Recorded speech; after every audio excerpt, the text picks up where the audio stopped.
O programa a seguir não é recomendado para menores de 12 anos. O amor ensina música.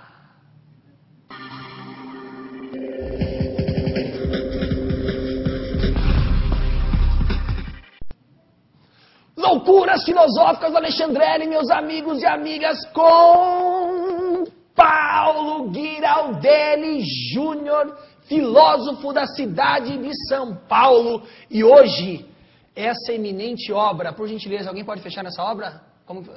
Temos um problema sério agora, técnico. Fabinho, precisamos de você aqui, depois você fica tranquilo.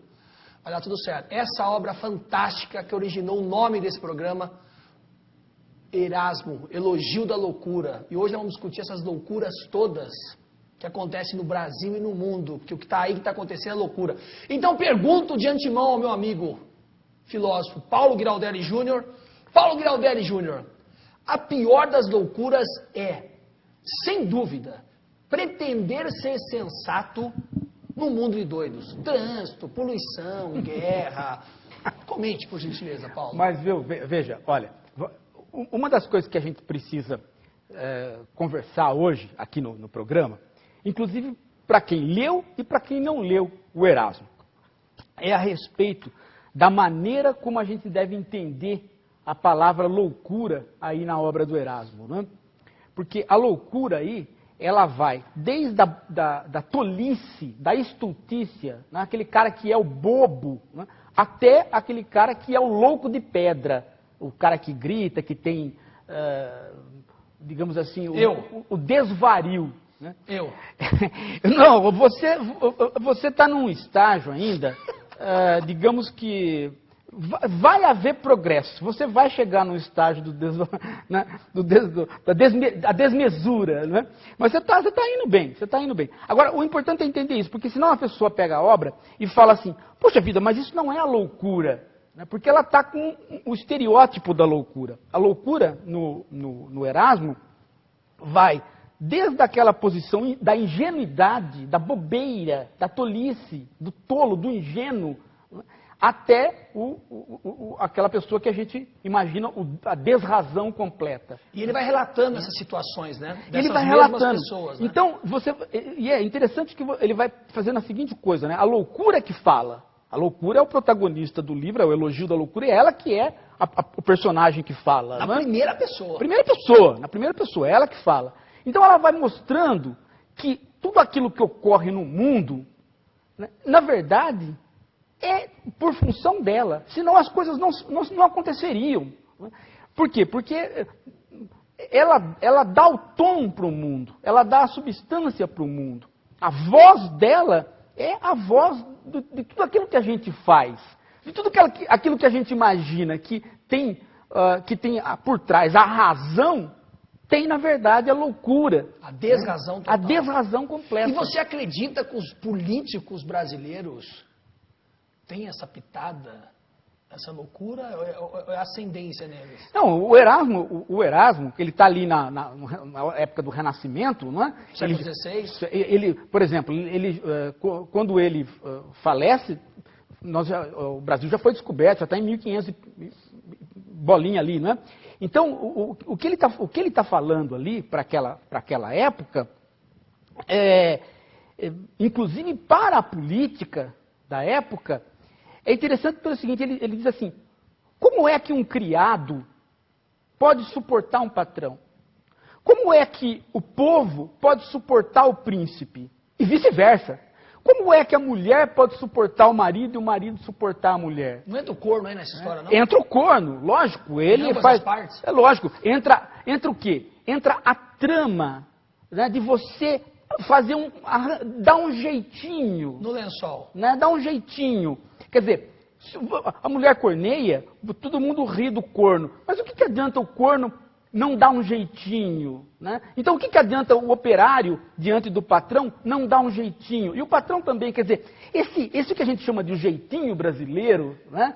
O Erasmo chama o quê? De uma pitadinha de loucura. Ele fala, se não fosse uma pitadinha... Nesse sentido, a loucura, nessa hora, a loucura é uma pitadinha de fingimento de ingenuidade. Porque é louco, é louco. Se a mulher traiu, né? Se ele tivesse uma vontade racional, se ele fosse julgar as coisas pela razão, né? Ele não iria querer ficar com a mulher. Mas ele fica. O operário rouba o patrão manda embora, mas ele fica às vezes com o patrão. O povo que aguenta um príncipe tirano, não é? Aguenta um príncipe tirano ou um político... né? Por quê? Porque há uma acomodação. Essa acomodação, o Erasmo chama de loucura. Por quê? Porque é uma parte de você ser bobo. Né? Mas não é uma bobeira que você é bobo por ser bobo. Você é bobo porque você participa conscientemente dessa bobeira. Você adere à loucura. Se não é essa loucura, não tem convívio. Né? Então, no nosso caso, por exemplo, né? Veja hoje, o caso hoje de manhã. Madrugada, né? Eu ainda não dormi. De madrugada, eu estava lá, né? Trabalhando, ao mesmo tempo, internet, o Twitter ligado. O Twitter é uma desgraça porque o Zé Serra, ele aparece 2 da madrugada. Ah, sempre. Sempre. Ele aparece. Ele vai dormir às 4. Mas ele aparece para dizer que ele fez isso, que ele fez aquilo. É fantástico, por quê? Porque depois você acorda de manhã, não aconteceu nada do que ele falou. Todo dia. Essa é outra loucura. É uma mentira atrás da outra. E do Enem, pô? Não, mas peraí, então é isso. Mas é isso. 4 milhões de pessoas. Não, então eu estava lá. Mas é isso que eu vou falar. Eu estava lá de madrugada. De repente aparece aquela notícia de que não ia ter o Enem. Porque alguém grampeou alguma coisa lá. Não ia ter Enem. Roubaram a prova do Enem. Veja só. Isso é uma loucura. Veja só. Aí, o que aconteceu? Isso é uma loucura, lógico. Agora, por que é que no dia seguinte, né, todos os alunos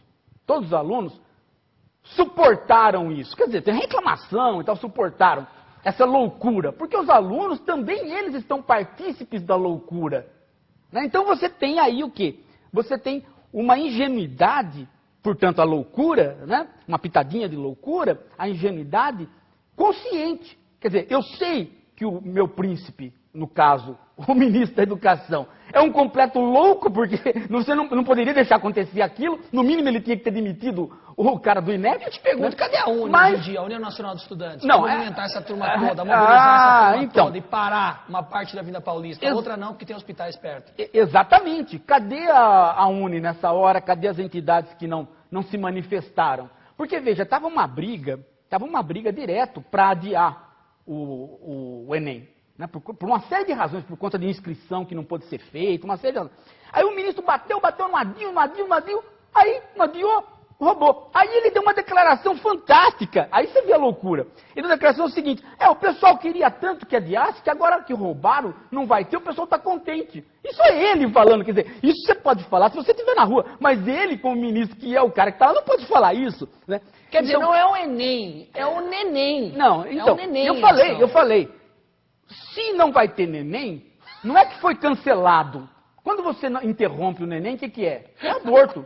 Né? Então, interromper o neném foi aborto. Então, isso é exatamente o que o Erasmo está chamando de loucura. Uma coparticipação na não razão. Porque se nós puséssemos a razão na jogada, no mínimo, o Lula tinha que falar assim, meu amigo Haddad, volta lá para a sala de aula, né? Vai trabalhar um pouquinho, porque ele fez concurso, logo já assumiu o ministério, não trabalhou. Então, ele falou assim, volta, trabalha um pouquinho, então. Não, faz de conta que não aconteceu nada, a população, os estudantes fazem de conta também que não aconteceu nada, mandam e-mail dizendo que está tudo bem, que foi melhor, né? Dá tempo para estudar mais. Ou seja, isso é exatamente a loucura. É a mesma coisa que o corno, a mesma coisa. E falando nisso, eu quero falar sobre o casamento. Preste atenção, o casamento. Vamos falar sobre o casamento. Se as mulheres pensassem sobre o assunto, veriam que não é vantajoso. Dores no parto, filhos, dever conjugal. A única preocupação das mulheres é se tornar mais agradável para os homens. E é essa a razão de tantos perfumes. Banhos, enfeites, só a loucura constitui ascendente das mulheres sobre os homens. Você concorda com essa Não, mas é exatamente isso. Veja só. Como é que a loucura... Não, eu vou chegar lá para você. Como é que a loucura aparece? Então, o Erasmo, ele faz um trabalho... No Renascimento, você tem o quê? Você tem uma recuperação dos valores da Grécia Antiga e da Roma Antiga. Então, o humanismo que está ali envolvido com o Erasmo é o humanismo do tempo do Cícero, romano. Então, este humanismo vai trazer o quê? Vai trazer com que a cultura que o Erasmo escreve, o Elogio à Loucura, é a cultura de quem está olhando a história para frente, mas pelo retrovisor. Ele vai olhando para frente, mas com a cultura greco-romana aqui, na cola dele no retrovisor. Então, ele escreve da maneira como os gregos escrevem. A loucura, por exemplo, aparece como filha de dois deuses. Como filha de dois deuses.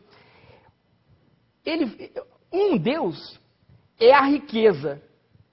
E o outro deus, a juventude. A juventude é mulher, a riqueza é homem. A juventude sempre é louca, né? Não, mas olha só. Não, aí que tá. A juventude é a mãe da loucura. A riqueza, o pai. É do casamento de Plutão com a juventude, na riqueza e a juventude, que vai nascer a loucura. A loucura é filha desses dois deuses, a riqueza e a juventude. Então, quando a loucura já vai crescendo, né, os Zeus consulta a loucura para dizer a seguinte coisa: o que a gente faz além do homem? Aí, veja só como ele mistura, portanto, um pouco de paganismo com o cristianismo, porque o Zeus vai criar o homem. Obviamente que os Zeus não cria o homem, nem a mulher, né, na Grécia Antiga, na mitologia. Mas ele mistura um pouco de cristianismo com isso. Então, os Zeus falam, consulta a loucura para criar quem? Criar a mulher. Então, veja só, a juventude casa com a riqueza, nasce a loucura, os Zeus consulta a loucura para criar a mulher. Então, a mulher já é um produto da mentalidade da loucura. Da mentalidade da loucura. A própria loucura manda os Zeus criar a mulher. Aí o quê? A mulher não pode ser sábia. Porque se ela for sábia, né, ela estraga tudo. Uma mulher sábia é uma mulher tola. A mulher sábia é aquela que faz com que o homem perceba como é gostoso ser louco. Como a mulher é mais alegre que o homem porque ela é louca. Né? Ele fala assim, num banquete, por exemplo, você tem um banquete. Se não tiver a mulher no banquete, o banquete não tem alegria. E aquela frase do Nietzsche, vai ter com as mulheres, não esqueça o chicote. Exatamente. Exatamente isso. Né? O Nietzsche dizia a seguinte coisa, né? O que a mulher gosta mesmo é do bastone. Né? Bastone! Bastone! Em italiano, né? Quer dizer, esse é um humor nietzschiano que ele fala em italiano, portanto ele fala na linguagem do renascentismo italiano, né? Porque é um pouco a história do Erasmo. E assista o filme, né? Dias de Nietzsche em Turim, né? Maravilhoso. Sim, maravilhoso. Ó, aí veja só. Aí quando você fala do casamento, né, é exatamente isso daí. O casamento não é o domínio do homem sobre a mulher. O casamento é uma desgraça para a mulher, mas se a mulher cumprir a função pela qual ela nasceu, que foi da cabeça da loucura que ela nasceu, ela vai seduzir os homens e ela vai dominar o maior dos tiranos. O maior dos tiranos.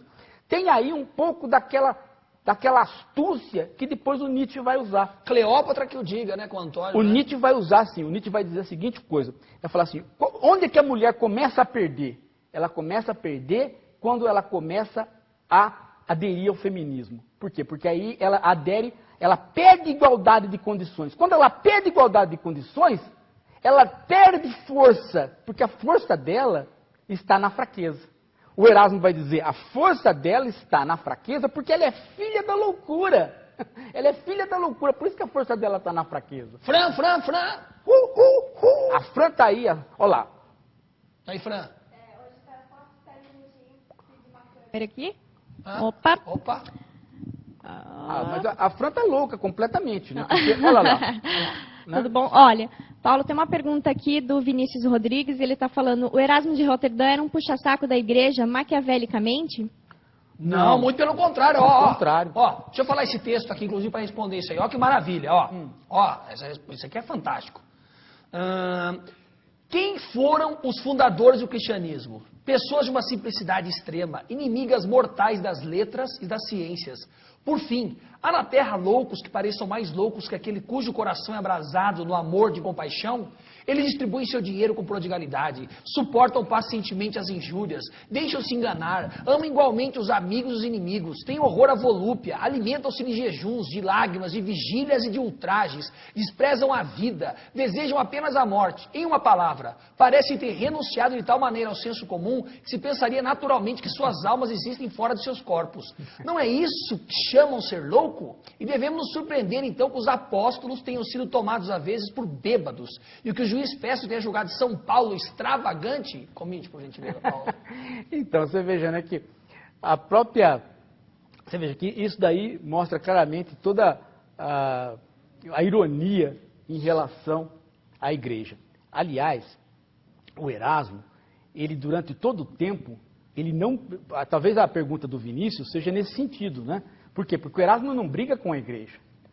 Ele vai tentando o tempo todo sobreviver à condição da igreja. Só que chega um determinado momento que ele está no meio do processo da reforma. Uhul! Martinho Lutero sai da Ele tá Alemanha no meio. envenenado. Não, e o mais interessante é o seguinte, os dois lados querem ele. Por quê? Porque este livrinho, O Elogio da Loucura, que ele escreveu na casa do Thomas More, por brincadeira, era um dos primeiros serviços que ele fez, onde ele não precisava entregar para ganhar dinheiro, né? Ele fez aquilo numa semana, rapidinho, por brincadeira ele fez aquilo. Esse livrinho que saiu da cabeça dele por brincadeira se transformou num tipo de um panfleto dos dois lados, tanto da reforma quanto da contra-reforma. Por quê? Porque no caso quem lia com inteligência percebia que a crítica dele à igreja, né, é uma crítica altamente sutil. Então ele conquistava as grandes cabeças da igreja. E era um momento perigoso também na história, né? Mas ao mesmo tempo, né, quando você lia por outro lado, né, você ficava crente que o Lutero estava com razão. E o Lutero, então ficou uma disputa por ele. Ele foi disputado para optar. Ele não faz a opção. Por quê? Porque ele fala assim, do lado da igreja eu tenho os homens cultos, os que podem entender o que a loucura falou. Do lado do Lutero, eu tenho tudo que está correto, mas eles são fanáticos.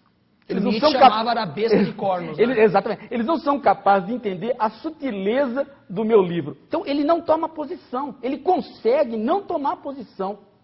Interessante que... Mas nesse momento, essa neutralidade era perigosa, né? Ele consegue... Mas ele foi perseguido, né, Paulo? Não, ele é perseguido, mas ele não é ultrajado, porque ele vai passando de situações em situações... E ele é tão brilhante que em todo lugar que ele chega, ele conquista as pessoas. Ele só não conquistou, viu, Fran? A Fran, que é fã incondicional do Henrique VIII, né? Ele só não conquistou, viu, Fran, o Henrique VIII, porque ele ficou na Inglaterra, o Erasmo, tentando um patrocínio para ele viver na Inglaterra com uma pensão. E o Henrique VIII falou que dava, mas o Henrique VIII... Não deu. A Fran que conta essa... Né? Que tem o Henrique VIII era um pão duro de primeira, né, Fran? A história do Henrique VIII, ele gostava de gastar dinheiro, mas era com mulher sempre, né? Era mulherengo. Era muito mulherengo, mas gastava também com artes, gastava um pouco com filosofia, mas que ele gostava mesmo de gastar dinheiro era com mulher, né? Então, o Erasmo não conseguiu. O Erasmo foi embora depois de lá, né? O mais profundo da minha filosofia é a pele. Pronto, Henrique VIII. Exatamente. E Paulo Giraldelli, o lobo talvez mude a pele, mas nunca a alma. Não muda a alma. Isso está na base do Renascimento, está na base do Thomas More, está na base do Erasmo, depois vai estar na base do século XVIII, de uma maneira modificada, a ideia de natureza humana. A ideia de que você... de que pode passar o tempo. É por isso, viu, Fábio? É por isso que pode haver o renascimento. Por quê? Porque você pode pegar uma obra lá de trás e ela servir para agora, porque a natureza humana é a mesma. Então, as mesmas paixões que estavam lá nos gregos e nos romanos, pode ser utilizada num período pós-medieval. Pensam os renascentistas. Por quê? Porque há uma natureza comum. Há uma dignidade humana comum. Então, é por isso que ele fala que o lobo muda a pele, mas não muda a alma, não é? Porque exatamente a natureza humana está ali. A ideia de natureza humana, a ideia de que nós temos uma natureza humana que é super forte até hoje, né? E que não muda, né? Essa ideia é renascentista, é tipicamente do humanismo renascentista. E um homicídio, olha, isso é ótimo, hein? Um homicídio faz um celerado. O celerado significa um criminoso. Milhares de homicídios fazem um herói. Você vê, né? Isso é uma loucura. E não é uma loucura isso? Né? Mas o que ele... Essa é a parte que ele 500 começa... mil homens voltando da Rússia em Napoleão Bonaparte foram congelados, sem dar um tiro, só com frio. 500 mil viraram picolé no caminho voltando para... Não, pensa bem, vamos pensar bem, né? Outro dia nós estávamos conversando aqui, porque ele vai falando as loucuras, chega na hora da loucura dos príncipes, que é a guerra. Mas veja só, quando um sujeito aqui, né, arranca uma arma no meio de todo mundo aqui e dá uns tiros, como é que ele é? Aqui, ó. Né? Ele é o louco. Né? Ele é o louco. Tô armado, ó. Essa é a nossa arma. Essa é a nossa arma. A nossa arma é a nossa saliva. Viu? Mas ele fala, você dá um tiro, é o louco. Mas e quando um príncipe põe um exército contra o outro? Aí não é um louco.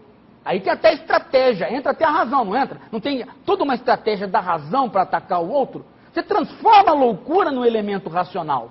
Então, o Erasmo fala, não. Não é uma loucura coletiva. Não. Ele fala assim, de fato, sou eu que estou lá de novo. Né? Veja que a loucura faz o bem e faz o mal. Ela está por trás das coisas boas, né? E ela está por trás das coisas más. O personagem loucura vai se alternando e vai contando. Então, quando você chega numa situação como por exemplo, né? A da bomba atômica, né? Pô, nós temos, ainda hoje, o arsenal está sendo desmontado, mas o arsenal nosso destrói a Terra não sei quantas vezes. 20 vezes. 20 vezes. Para quê? Né? Teria que ter 20 terras. Uma vez já não bastaria? Né? Então, você veja, né? Mas o cara fala, veja só, tem um negócio interessantíssimo, que são os canhões, os canhões. Você sabe o que está escrito nos canhões? Inclusive nos brasileiros, viu? Não é só nos franceses, não, nem só nos ingleses. Tem canhão brasileiro também escrito isso. Dercy Gonçalves? Não. Como Dercy Gonçalves? Não seria Marisa? Porque eu me vingo toda noite, né? Você sabe disso, né? Porque eu vou dormir com a Fran e o Lula com a Marisa. Eu me vingo dele, né? Mas veja só, o canhão está escrito lá. A última razão dos reis. No canhão, nesse período. Quer dizer, os reis vão dialogando com a diplomacia. Essa é a última razão. O Erasmo diz, não, essa é a loucura. Entendeu? Entendeu como é que a loucura se traveste, né? Bom, vamos lá. Paulo, tenho duas perguntas aqui do Carlos. Uma, ele está perguntando assim, o Papa é um louco por causa que ele se acha um representante de Deus? E a outra pergunta dele é a seguinte, essa loucura teria a ver com a esquizofrenia? Você veja só aqui. É fantástico isso, porque você vai desde da bobeira, da ingenuidade, até, né, a loucura clássica, a loucura tomada como patologia. Né? Ele vai, nesse sentido, ele percorre todo o espectro. Né?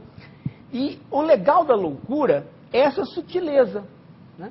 O legal da loucura do Erasmo é essa sutileza. Por exemplo, vamos ser sinceros. Né?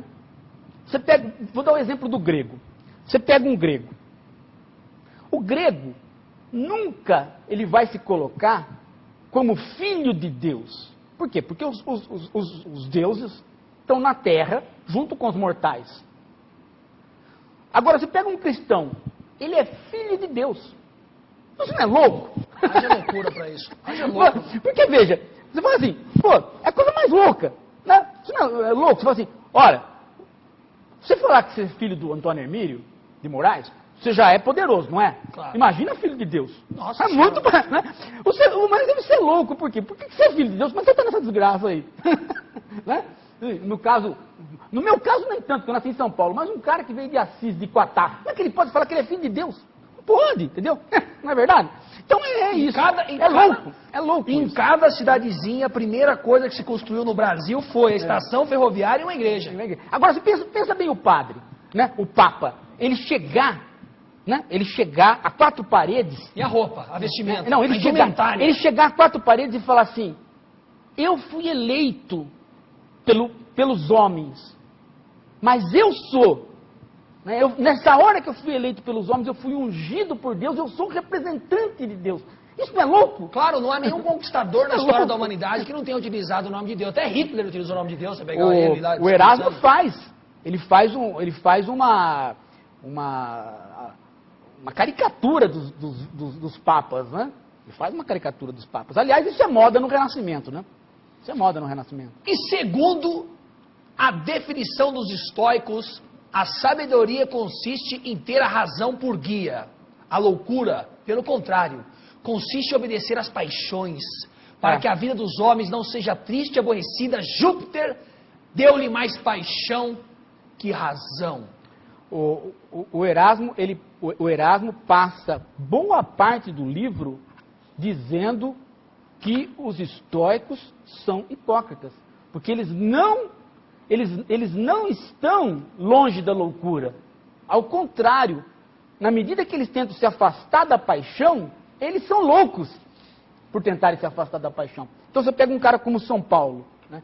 Aliás, São Paulo, né, não é à toa que a igreja tem esse estoicismo. São Paulo vem lá da região onde estão os estoicos, onde vem vários estoicos. E era um fanfarrão também, antes de cair do cavalo, né? Não, então, aí o São Paulo cai do cavalo, né? Tem a visão. Sabe lá se bateu a cabeça, sério esquizofrênico. Né?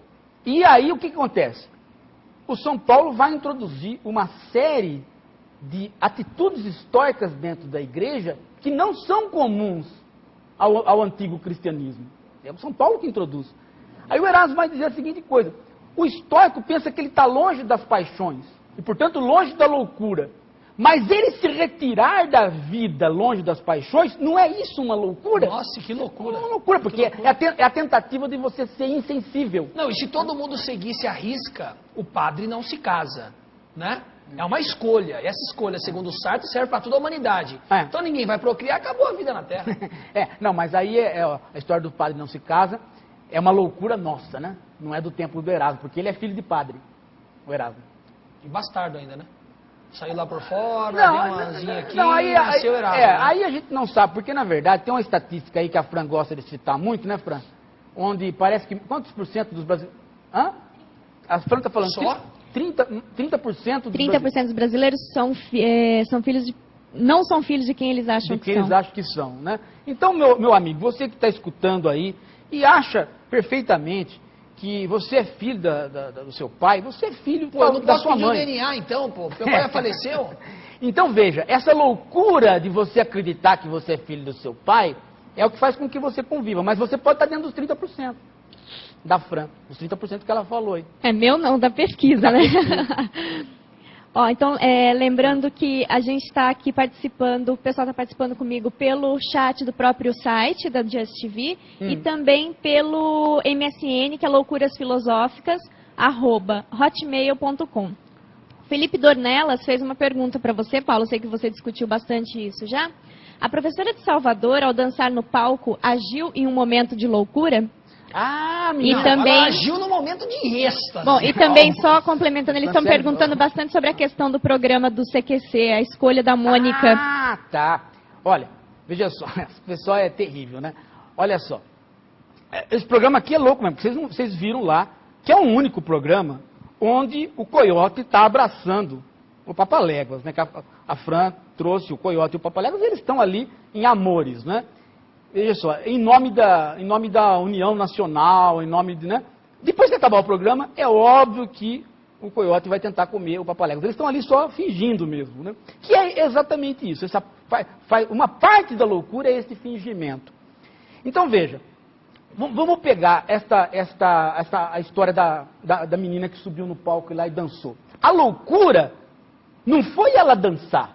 Isso aí é comum, faz parte da nossa cultura. Você imagina só, né? Nós estamos há 30 anos sendo educados por pessoas que dançam, inclusive que dançam daquela maneira. Por exemplo, se ela tem 28 anos, ela pegou o tchan quando ela era criança. Então ela foi educada por Carla Pérez, por todo um ethos nosso. Então você não pode recriminar ela por dançar, né? De maneira nenhuma. Agora, você fala assim, mas a dança exagerou. Não, isso é outra conversa. Isso é uma outra coisa. Quando você não pode subir num trio elétrico, no carnaval, e aí o sujeito para a música, para tudo. Aí aparece um cara do Ministério da Saúde e fala assim, olha, bebam com moderação, hein? No meio do carnaval. Aí ele sai. Não existe isso. Quer dizer, quando você está numa festa, você está numa festa. E foi o que ela fez. Não, e o patrocínio dessas festas são das grandes cervejarias, né? Morreu o assunto. Não tem... Né? Agora, qual foi a loucura? A loucura foi ela contra ela mesma. Ela achar que ela estava errada. Esta foi a loucura. Né? Essa foi a loucura. Porque... Bateu a ressaca moral nela? Não, ela começou a achar que ela tinha feito uma coisa errada. E aí não tem mais... Aí nem mais tirava da cabeça dela. Essa foi a grande loucura. Né? A grande loucura foi essa. Agora, a inquisição moral. Exatamente. O Erasmo fala desse momento. Do momento em que a pessoa se culpa daquilo que ela não podia se culpar porque fazia parte do quê? Aí entra o conceito renascentista. Fazia parte da sua natureza. Né? Você tem que obedecer à sua natureza. Quando você contraria a sua natureza, essa é a loucura. Ao mesmo tempo, a loucura favorece a natureza. Quer dizer, a loucura faz o jogo duplo. Ela é como se... Ele dá um caráter metafísico à loucura. É como se a loucura fosse o móvel do mundo, tanto para o bem quanto para o mal, afinal tanto de para o contas, certo quanto para o errado. Até hoje, tem poucas coisas, né, explicadas ainda. Tem algumas direções, mas tem uma verdade absoluta, ninguém tem, né? O átomo ainda continua ainda sendo uma coisa ainda antimatéria, o mundo ainda está sendo descoberto. E raciocinando em boa política, percebe-se bem que Deus tem ótimas razões para amar os loucos. De fato, penso que nisso a corte divina assemelha-se muito às cortes dos príncipes da terra, nos quais preferem os ignorantes e os imbecis aos que têm muito espírito e prudência. Pois eles são vistos como gente suspeita e perigosa. Vemos assim que César desconfiava de Bruto e de Cássio, mas não temia o voluptuoso Antônio, que Nero não podia aguentar Sêneca, e que Dionísio, o tirano, logo achou Platão insuportável. É pela mesma razão que Jesus Cristo detesta e condena os filósofos, que depositam toda a confiança em sua pretensa sabedoria. São Paulo prova claramente o que digo quando afirma: Deus escolheu no mundo o que há de louco. Deus julgou conveniente salvar o mundo pela loucura, certamente porque não podia salvá-lo pela sabedoria.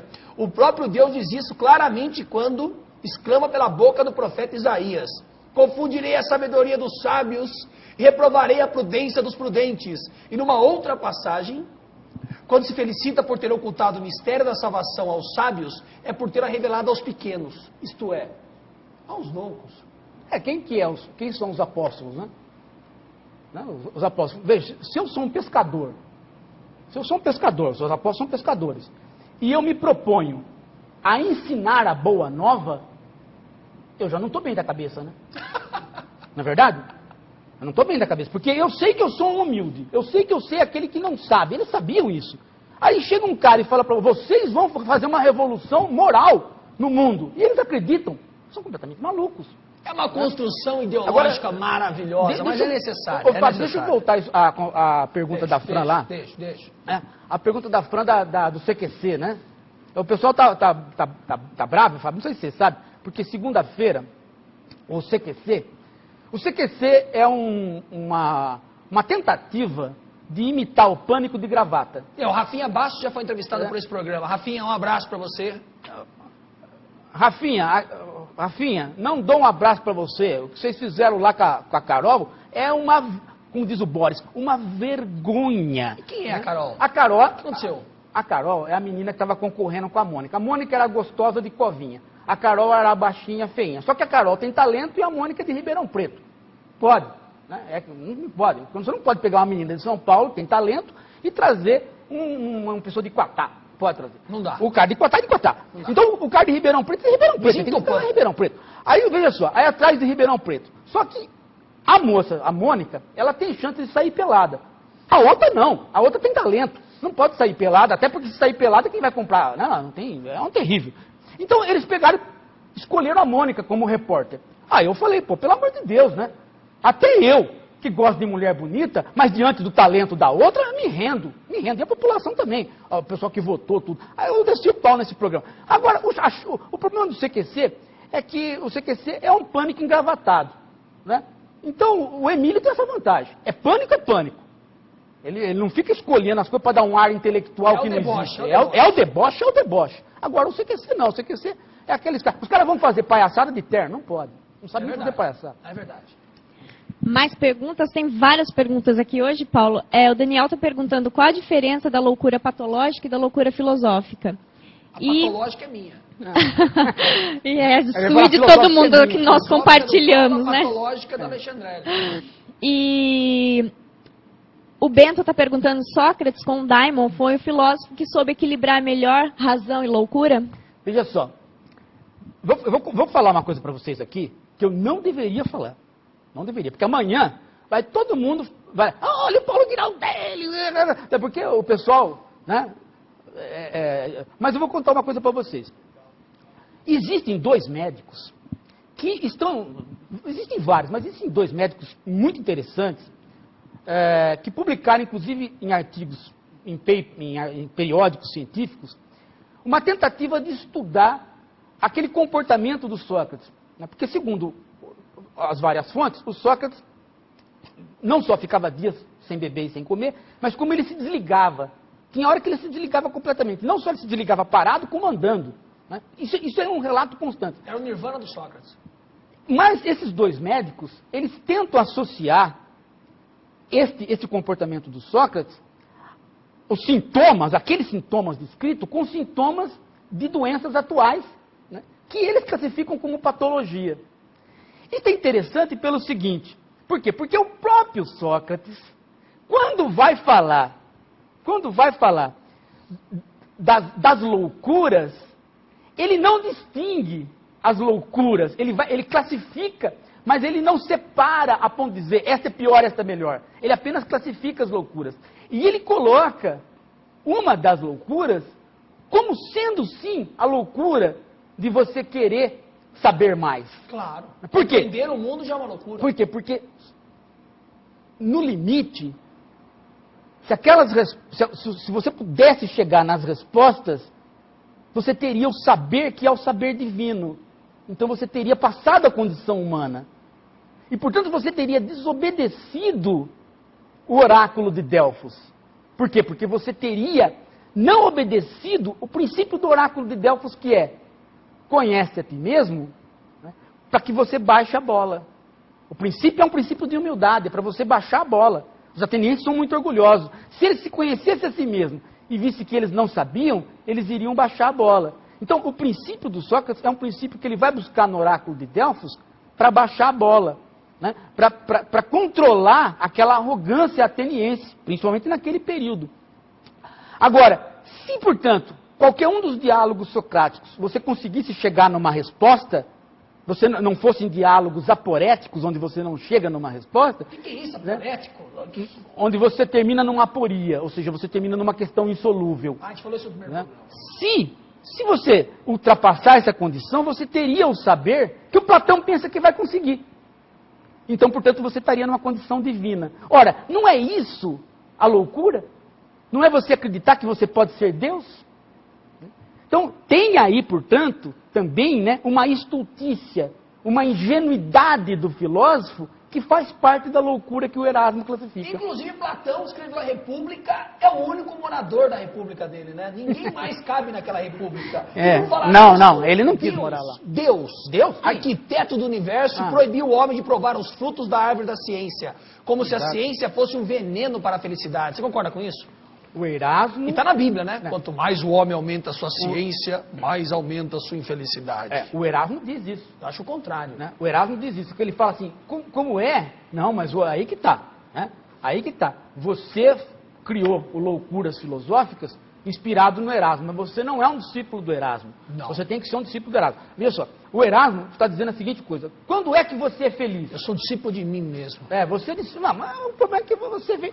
Esse é o problema. Eu não vejo a hora do clone aparecer, vai fazer um exército de Alexandre, vai invadir o planeta. Alexandre, um exército de Alexandre como? Quatá só teve um habitante e você não tem condição de produzir mais, né? Coloquei, foi produzido na estação ferroviária ainda, né? Ali atrás do arbusto ainda. A Grande Quatá, que inclui Marília... Grande Quatá, não tem Grande Quatá. Tem a avenida principal, duas ruas. A Grande Quatá, a Grande Quatá inclui Presidente Prudente, Marília, Assis, a Grande Quatá. Tupã. Mas mesmo a Grande Quatá é pouco, né? Mas veja só, voltando à história lá, se você é um discípulo do Erasmo, quando é que você é feliz? Quando você está dominado pela loucura nos seus dois extremos. Quando? Na juventude, porque a criança é louca, ela não se segue pela razão, e na velhice. Por quê? Porque o velho esquece. Ele fala, veja como a loucura, né, que ao contrário da sabedoria, é no fundo sábia. Por quê? Porque se a criança não fosse do jeito que é, a gente não cuidava dela. A gente cuida dela porque ela não tem razão. Então, ela está na loucura. E se o velho lembrasse de tudo, a gente não o suportaria, porque ele teria muita experiência. Então, ele esquece. Então, eles são dominados pela loucura, eles são felizes, e é a loucura que faz com que a gente possa conviver com eles, cuidar dos dois. E aliás, hoje é dia. Hoje é da loucura? Não, hoje é dia do velho. Ah, tá. Olha que coisa maravilhosa, porque você pega no mundo inteiro, a soja é regulamentada, o algodão é regulamentado. Se alguém me sacanear, eu posso ir na Organização Mundial do Comércio e bater de frente. Agora, mas se alguém for sacaneado na Espanha, um indivíduo, na Espanha, na China, na França, não tem uma regulamentação do indivíduo. E o mundo é feito de indivíduos. O algodão, a soja, a carne tem regulamentação. O ser humano não tem. Isso é uma loucura ou não é uma loucura? Não, tem. A loucura é de que ele tem. Tem uma Carta dos Direitos Humanos. Não, mas é aplicada isso? Cadê a ONU? É lógico que é aplicada. O ministro ficou... Você não assistiu a entrevista do ministro? O ministro ficou lá explicando o tempo todo que acolher o Zelaya exatamente para protegê-lo. Então, o que você está achando dessa história toda do Zelaya? Vai ser um tiro? Vai ser morte? É o seguinte, vai ficar nesse conversa de comadre? Vão invadir lá de tudo? Não vão invadir. Faz igual o Pinochet, põe fogo lá, expulsa todo mundo, igual fez com a Allende? Não vai acontecer nada por uma razão simples. Imagina você é um soldado. Aí você vai invadir... Não, quero ser um general. Você é um general, não tem jeito. Sou Napoleão Bonaparte. É a Grande Quatá. Ó, veja só. Ele é um general. Então você é um general, pode sentar. Ninguém está duvidando que você é um general. Pode sentar. Você é um general. Veja só. Ó a medusa atrás de você lá. Veja só. Você é um soldado. Um general. Você é um general. Pelo amor de Deus. Você é um general. Não contraria. Você é um general. E você recebe uma ordem para invadir a embaixada do Brasil. Ok. Para pegar o Zelaya. A hora que você está chegando, aparece um homem. Aparece o Belchior de chapéu. Não dá. Aparece o Belchior de chapéu, que é o Zelaya, aquele homem de apertar o gatilho, vai morrer da risada. Não, você começa a rir, não acontece nada. Perde a força, então é por isso que não houve a invasão. Diga, Fran, vai que... Deixa eu colocar aqui mais 3 perguntas, Paulo.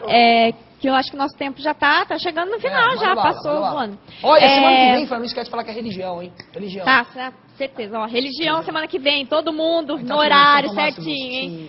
Paulo, Bento está perguntando se o conto do alienista do Machado de Assis, né?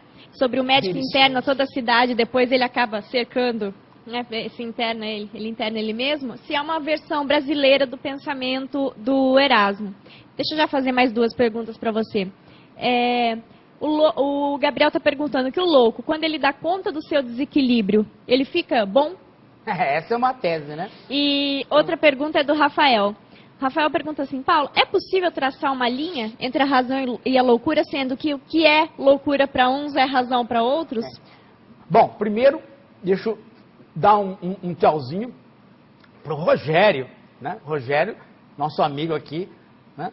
Tá assistindo o programa, assiste meus vídeos à noite. O Rogério, tchau, Rogério, beijo pra você.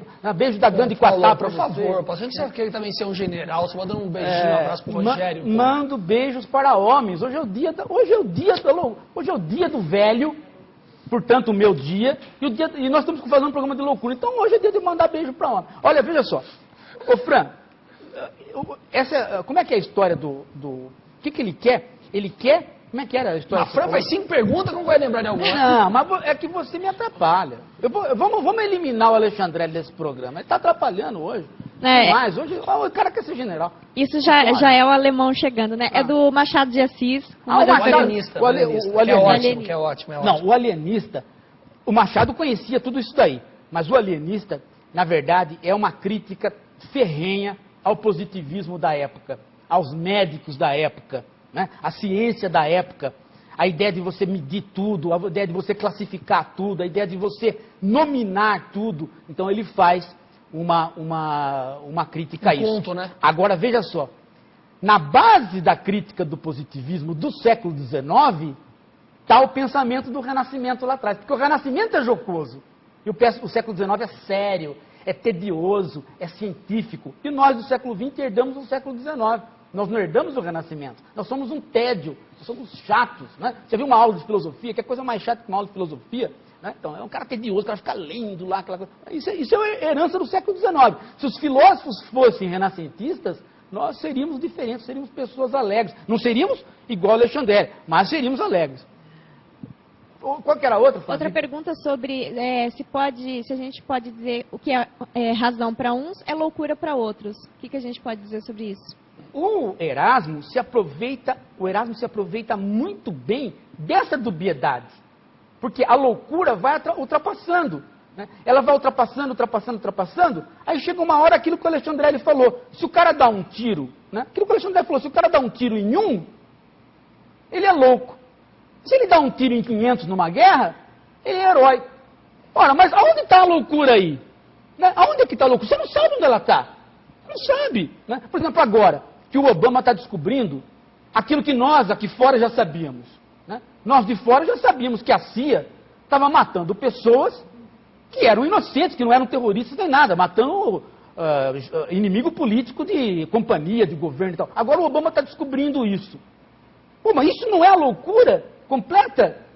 Mas não era justamente o heroísmo até pouco tempo? Então, exatamente, esse fio tênue é que permitiu ao Erasmo construir a obra. Se não fosse esse fio tênue, o Erasmo não teria tido essa capacidade de construir a obra. O Erasmo caminha exatamente na sutileza.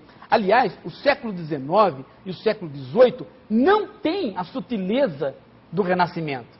O Renascimento mantém a sutileza.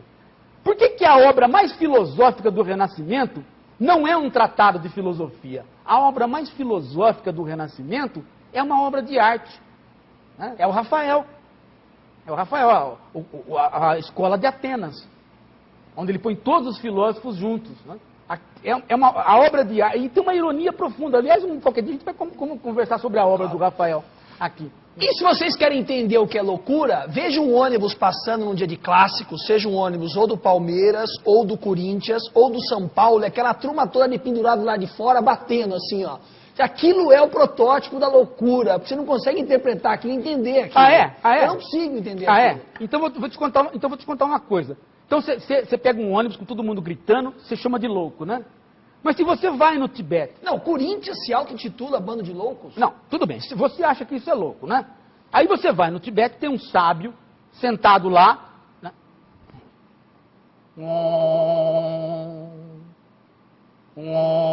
E você, o que você fala? Pô, esse cara é louco, né?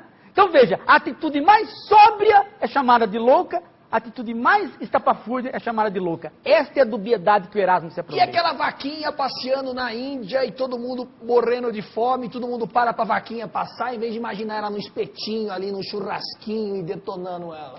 Não, mas veja É só. loucura também, né? Exatamente.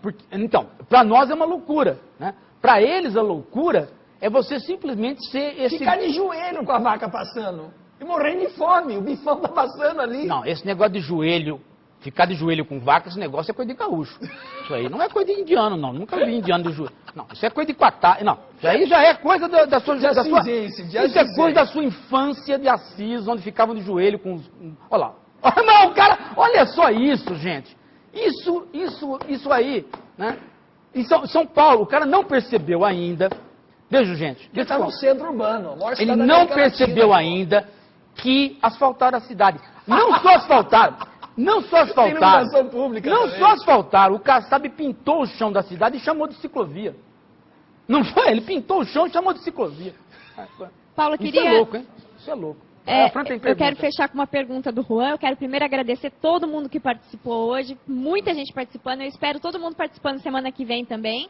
A gente vai falar sobre religião. Outro E cara me ligou, o viu, Juan... Fran? Falou que só participa por causa de você, que ele não tá nem aí pra gente. Ai, então um beijo pra ele. Obrigada. Tá vendo? Ó? Deixa eu fazer uma Louco pergunta. sou eu que tenho uma mulher dessa que manda beijo pra todo mundo, tá vendo? Isso é um louco. O Juan tá perguntando assim, há felicidade na loucura?